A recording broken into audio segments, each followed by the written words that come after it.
আজ আমার এই ঘি জবা গাছে বেশ অনেক কটা ফুল একসাথে দিয়েছে। আসলে এত রৌদ্রের তাপ পড়েছে, এর মধ্যেও যে আমাকে ফুল দিয়ে যাচ্ছে, এটাই অনেক বড় কথা। তো হ্যালো বন্ধুরা, কেমন আছেন সবাই? আশা করছি সবাই খুব ভালো আছেন, আর আমিও ভালো আছি। আজকে নতুন একটা ব্লগের সাথে আপনাদের সামনে হাজির হলাম। আমি নন্দিতা। বেশ অনেক দিন আমি ভিডিও দিইনি বলে আমার অনেক বন্ধুর রাগ হয়েছে, সেটা আমি জানি। তবে কি জানো তো, আমি না বেশ সমস্যায় ছিলাম, যার কারণে আমি ভিডিও শ্যুট করছি ঠিকই, কিন্তু ভিডিওর যে এডিটিং করে আপলোড দেব সেই সময়টা আমার আর হয়ে উঠছে না।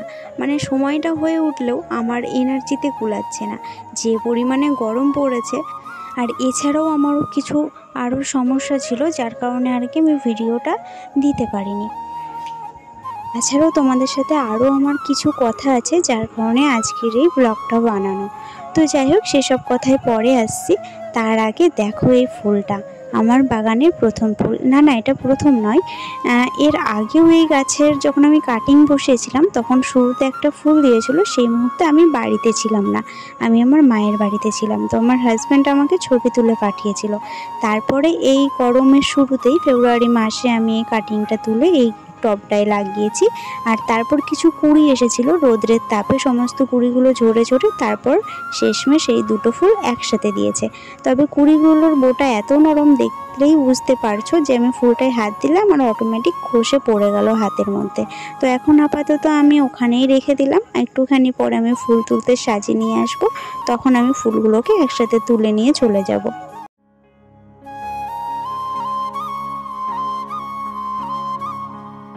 আর এইগুলোকে চিনতে পারছো, এটা কোন গাছ?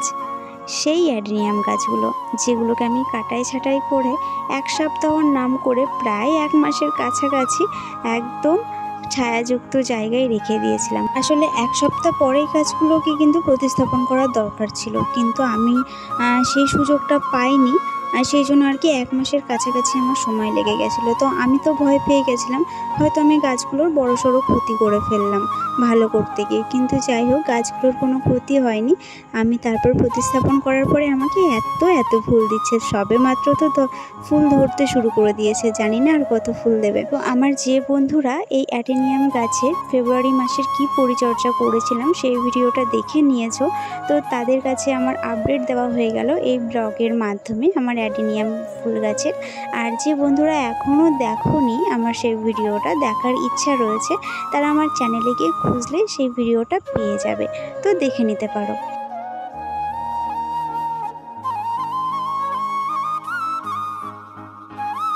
আর এটা একটা কাঁচকলার গাছ, যেটা ঘরের পিছনে লাগানো আছে, আর ও একদম লম্বা হয়ে শটাং চলে এসেছে ছাদের উপরে। আর তার সাথে মোচাও দিয়ে দিয়েছে, তার সাথে কলার কাঁধিও নেমে গেছে। তবে এই কাঁচকলাগুলো না তরকারির সাথে খেতে ভীষণ ভালো লাগে।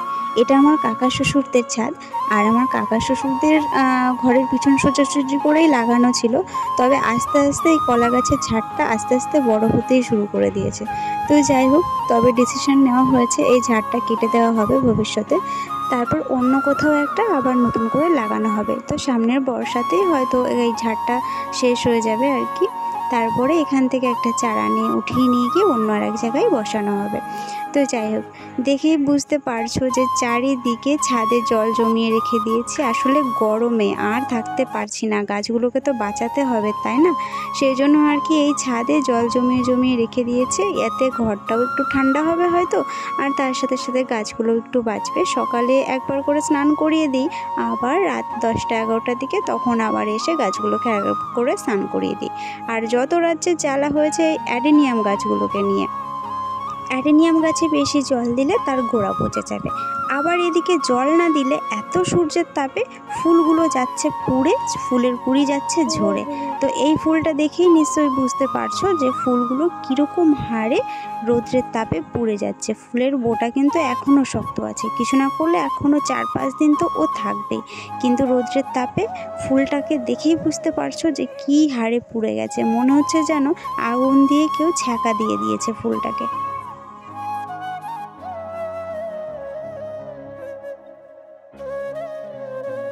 এই ছাদে জল জমিয়েছি, একদিক থেকে ভালো হয়েছে জানো তো, অনেক পাখি আছে যেগুলো এসে স্নান করে, জল খায়, আবার অনেকটা সময় ছাদে কাটায়, বিশেষ করে সকালবেলার দিকটা করে। আর তাছাড়াও এই জল যখন বাষ্প হয়ে ওঠে এতে গাছের হয়তো অনেকটা সুবিধা হতে পারে, এই ভেবেও জলটা জমিয়ে রেখেছি। ছাড়াও ঘর ঠান্ডা হওয়ার তো একটা ব্যাপার রয়েছে। আসলে সারাদিন যখন ছাদের উপরে জলটা রেখে দিই, জলটা গরম হয়ে যায়, সেই জলটা সন্ধ্যাবেলা করে ছেড়ে দিই। তারপর সন্ধ্যাবেলা করে ছেড়ে দেওয়ার পরে রাত 11টার দিকে তখন আবার জল জমিয়ে রাখি, সেটা আবার সারা রাত সারাদিন থাকে। তবে এদিক থেকে আর এক দিক থেকে অসুবিধা, কারণ মোটরের জল আমাদের কলে ভীষণ জলের আয়রন, পুরো ছাদ হলুদ হয়ে থাকছে। তো মাঝে মধ্যে আমাকে ঝাঁটা দিয়ে পরিষ্কার করে সেই সব আয়রনগুলোকে ডলে ডলে তুলে দিতে হচ্ছে, এটাই যা একটু অসুবিধা।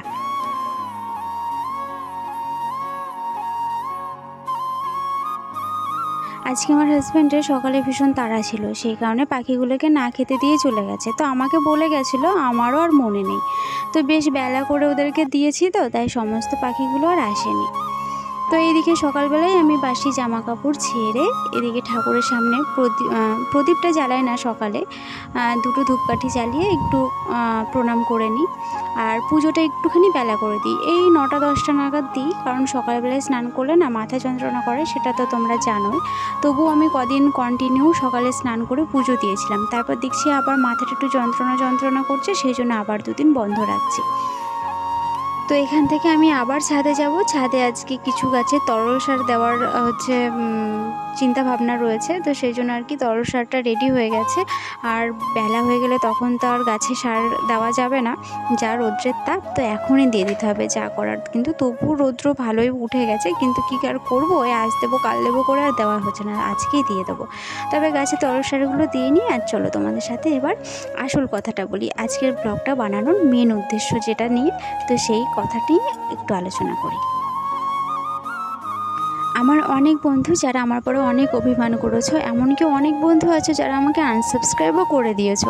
জানি না আমি আমার সেই বন্ধুদের আবার ফিরে পাবো কিনা। আর স্বাভাবিক, এটা রাগ করারই কথা, কারণ আমার চ্যানেলটা আমি প্রথমে যখন খুলেছিলাম তখন ডেইলি ব্লগ হিসেবেই খুলেছিলাম, কিন্তু ডেইলি ব্লগটা আমার আর দেওয়া হয় না।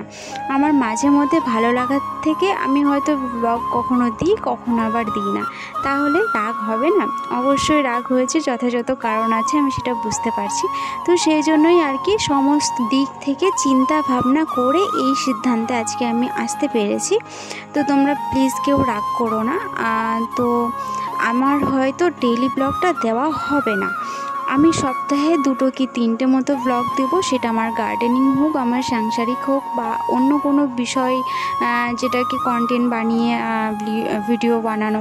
তো যাই হোক, যেভাবেই হোক, আমি সমস্তটা মিলিয়ে আমি সপ্তাহে 2 থেকে 3টে মতো ব্রড ভিডিও, এছাড়াও শর্ট ভিডিও এবং পোস্টের মাধ্যমে আমি তোমাদের সাথে অ্যাক্টিভ থাকবো।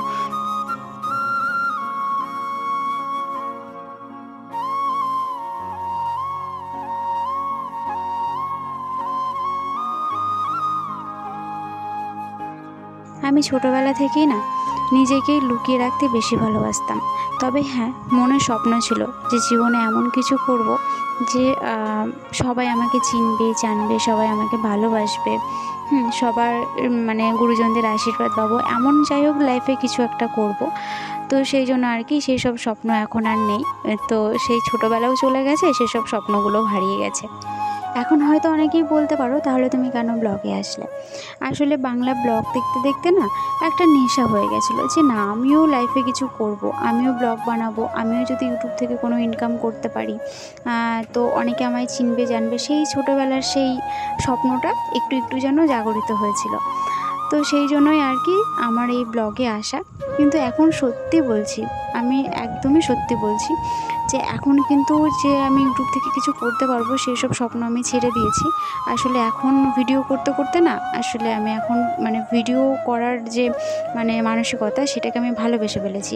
আসলে ভিডিও করতে আমার ভীষণ ভালো লাগে, আমার বিশেষ করে গার্ডেনিং ভিডিও আমার ভিডিও করতে ভীষণ ভালো লাগে, তোমাদের সাথে শেয়ার করতে ভালো লাগে। সাংসারিক কিছু, তার মধ্যে টুকিটাকি কিছু দেখাতেও তোমাদের সাথে শেয়ার করতে ভালো লাগে। তো সেই জন্যই আর কি পুরোপুরি ব্লগটাকে একদম পরিত্যাগ করবো না। তো এই ব্লগের মাধ্যমে তোমাদের সাথে অ্যাক্টিভ থাকবো। আমার যে সমস্ত বন্ধুরা আছো তারা প্লিজ আমার পাশে থেকো এবং আমার সাথে থেকো। তো এই একটা মাত্র চ্যানেল আমার, আর এই চ্যানেলের মাধ্যমেই আমি তোমাদের সাথে শেয়ার করব আমার জীবনের কিছু কিছু মুহূর্ত, কিছু কিছু দিন। ভালো লাগলে অবশ্যই লাইক করে দিও, কমেন্টে লিখে আমার সাথে কথা বলো, তাহলে আমারও ভালো লাগবে, আমিও উৎসাহ পাবো। তার সাথে সাথে সাবস্ক্রাইব করে আমার চ্যানেলটির সাথে জুড়ে থেকো। আমার চ্যানেলটির সাথে জুড়ে থাকা মানে আমার সাথে জুড়ে থাকা। তো যাই হোক, এই এতটুকুই বলার ছিল আর কি তোমাদের সাথে। তো সকালে সমস্ত কাজকর্ম সেরে নিয়েছি, বাসি কাজ নেই কিন্তু। সকালের খাওয়া দাওয়ার পরে যে সমস্ত বাসন কোসন মাজা, ঘরদোর আবার নতুন করে ঝাড় দেওয়া, বিছানাপত্র তোলা, সেই সমস্ত কাজকর্ম করে ঠাকুরের ফুলগুলো তুলে নিয়ে চলে গেছিলাম স্নানের আগেই। এখন স্নান করে চলে এসেছি, কিছু জামা কাপড় কেচেছি সেইগুলো আর কি মেলতে। আর কি হয়েছে, আমি ভুল করে চটি না পরে ছাদে চলে এসেছি। আর এত তাপ, কোনো রকমে মানে জামা কাপড়গুলো মেলে পালাতে পারলে বাঁচি। আমি হয়তো এখানে হালকা স্পিড করেছি, তবে যে কী তাড়াতাড়ি জামা কাপড়গুলো মেলেছি, মনে হয় স্পিডের কাছাকাছি হয়ে যাবে সেটা।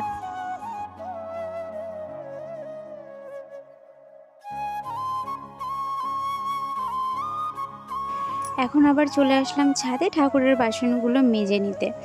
নিচে ঠাকুরের বাসন মাজলে কি হয়, আমি যেই কলে জল আনতে যাই না, তখন কুকুর বেড়াল ওখানে ঘোরাঘুরি করে, ভয় লাগে যে কখন হয়তো মুখ দিয়ে দেবে।